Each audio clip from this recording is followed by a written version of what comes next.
Ukrainian President Petro Poroshenko had first tweeted Wednesday morning that he and his Russian counterpart Vladimir Putin had reached an agreement on a permanent ceasefire. Not long after, one word was missing from the corresponding statement on Poroshenko's website.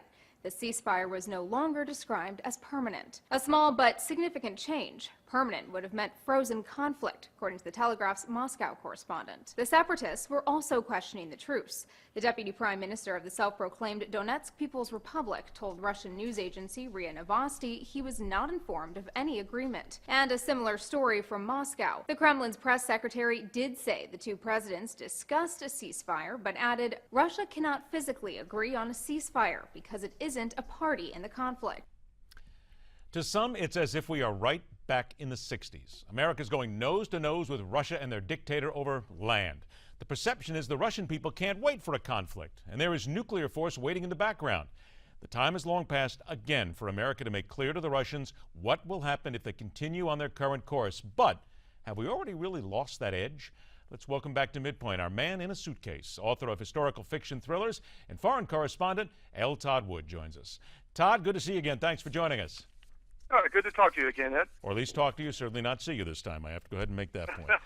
With everything that is happening right now, NATO getting together and a lot of great speeches being made, you've been in Russia many times. You know the people there. You know what happens in that area of the country. Is Vladimir Putin sitting back right now and just laughing as absolutely hard as he possibly can? Well, look, what America needs to understand is that Russia is, at this point in time, bursting with nationalism, and you said it, they're really looking for a fight.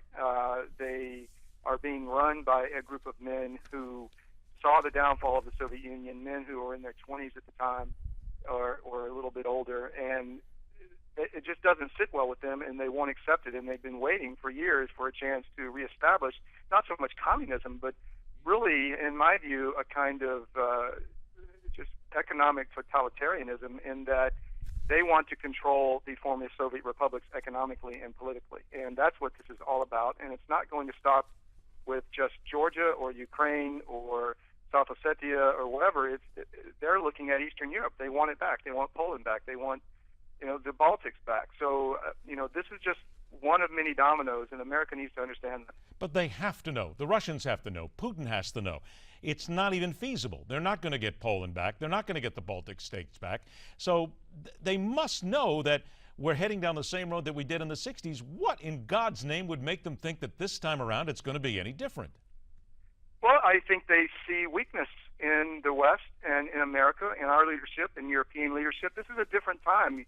You have to, Americans need to realize that they see the Western European nations insolvent, and they don't have the money to bankrupt them like we did, 20, 30 years ago.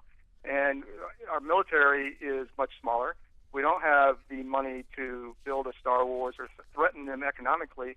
And they know that Germany especially and other countries in Europe depend on Russia for trade, for their gas, and they feel they have an edge. And today a Russian general said that they need to revamp their military plans to look at striking first to the West with nuclear weapons. I mean, this is a xenophobic regime that is going to do what it wants until someone physically stops them. And I fear that we're going to have to relearn some lessons from the past. Now, why are the people looking for a fight, though? And I ask that because when communism ended, we were told that Russia was finally becoming modernized. There certainly was a chance for Russians to travel. There is the internet. There are so many different ways for the Russian people, even though they are still kept down in many ways, to learn what's happening in the rest of the world. It's not as if they are completely isolated as they were back in the 50s, the 60s, and even the 70s.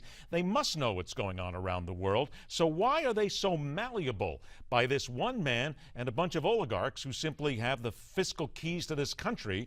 When we say that they're gunning for a fight here, how could they possibly want to have that fight, the people themselves? Because most of the people actually are not getting the right information. They are listening to a just out-of-control media, which is talking about Ukrainians crucifying 3-year-old babies and Nazis killing people and using things like the burning of separatists in Odessa. 40 people died in a building because of an attack against the, people occupying the building. They're using that to their advantage, relating it to the Nazi days, and that strikes a huge chord with the Russians. People don't understand in the West that the Russians lost 20 million people to the Nazis. And then Stalin killed another 20 million. So anyone who was looking towards democracy was killed. And now, I asked that same question to friends in Russia recently, and they said anybody who wants democracy has left the country. So you really have a talent drain, and what is left is a population that is itching for a fight for the West, with the West, and we'll do what Putin wants, unfortunately. Do they honestly think they can win? I brought up nuclear. Before in the 60s, it was MAD, mutually assured destruction, that kept us from going after each other with nuclear weapons. Russians have nukes, we have nukes. Do they really think it's going to come back once again to that sort of a standoff, right back to the 60s, and everybody pointing missiles at each other? I think they actually would like that. And I think that they feel, and the general staff feels, that if they popped a nuke off in Western Europe, NATO would fold and Obama would do nothing. I think a lot of this is happening because in 2 years we most likely will have a much stronger president. So they are getting while the getting's good, and making hay while the sun's shining, if you will. And they feel that they can take territory right now, and we will do nothing. And frankly, I think they're right.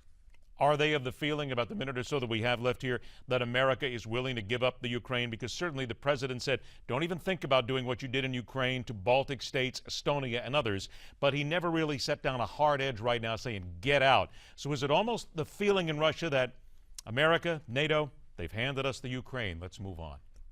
Yeah, and what's next? Estonia has 40% Russian-speaking population. Does that group of people need to be protected by the Kremlin?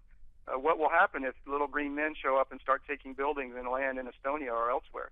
Will we stand up to as NATO and fight Russia? I mean, I think that this is where it's going. They want to reestablish the Russian Empire, and the West has to decide whether we're going to let them do it or not.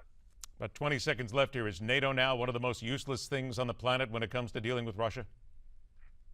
Well, we'll see what happens in the next few months. I think the one thing, there's an article in the Moscow Times today about Putin's plan to reinvigorate NATO. I mean, he basically has done that without trying, or without, attempting that being the goal. But he has woken the monster, if you will, and hopefully NATO can stand up and get some resolve and find its purpose again. Let's see what's next. Todd Wood, always a pleasure, my friend. Be safe. We'll talk to you again soon. Take care. All right, after the break, in order to better prep for any coming discussion with Russia, we'll feature key clips from Dr. Strangelove, how I stopped worrying and learned to love the bomb. Major King Kong, unfortunately, will not be available. On Point is also coming next.